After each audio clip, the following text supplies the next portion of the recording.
林荫町袂早过落百万伫咧坐车吼，即昨暗呢有一个越南乘客坐区间车到台南车头了后，人就落车，伊就甲第400万现金的袋仔拼伫咧车顶头，加在有随通报袋仔有找到转来，也因为早遮尔侪现金，即铁路警察会去了解这钱的用途，也有来源。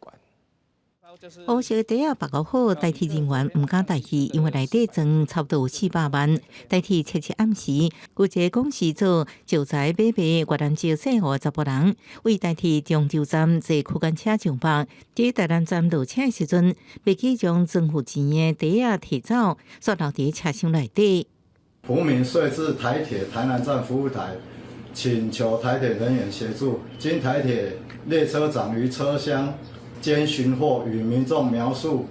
特征相符之提袋。今天晚上8点，失主会到入境所先做笔录，之后确认失主无误之后，我们会将这个400万的遗失品，我们会交还给旅客。这次透过亲人甲警方联络，车别暗时去警局说明考虑安全问题，已经升送去新兴站，由警方甲铁警共同清点。不管伫车站，因为金额伤过大，除了调监视器确认失主的身份，也要调查清楚钱的来源。资金的来源可能是涉及洗钱防治法，或者是实际的使用用途，这是我们查证的那个